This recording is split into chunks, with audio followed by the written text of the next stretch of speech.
Paborito ng mga bata ang ganitong klaseng snack o dessert dahil sa taglay nitong sarap.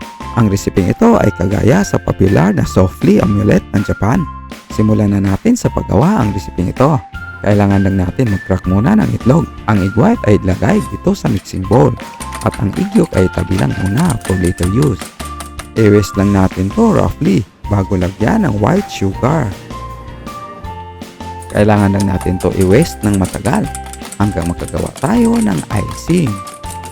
Kung available sa inyo ang electric mixer ay gamitin mo na para mapadali ang proseso. Kapag ma-reach mo na ang pinaka-suffix, enough to hold shape, itigil mo na ang pag-whisk nito at itabi lang muna. Ito na ang egg yolk ng itlog. Lagyan lang ng konting salt to taste bago ito i-beat.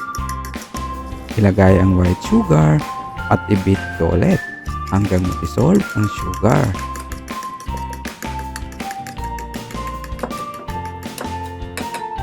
Nag-melt tayo dito agad ng butter sa non-stick na pan. Once melted na ang butter, ay pwede na ilagay ang beaten egg yolk. I-adjust lang ang apoy sa pinakababang setting nito. Once tumigas na ang egg yolk, ay ilagay agad ang ginawang icing. I-flatten natin ito at ihugis pabilog gamit ang rubber spatula. Takpan lang ito at hayang maluto ng 2 minuto over low heat. Pagkalipas ng ilang minuto ay binuksan na natin at ito umangat na siya enough to hold shape. Lagyan ito sa ibabaw ng grated cheese. Mas masarap pag cheddar cheese ang ilagay mo. Pero kung hindi ito available ay kahit anong klaseng cheese ay pwede naman.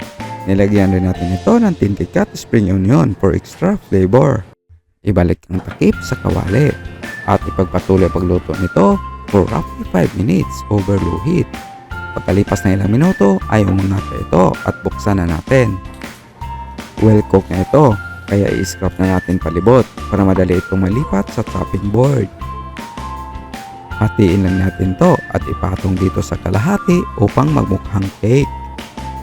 At hatiin ito into serving pieces.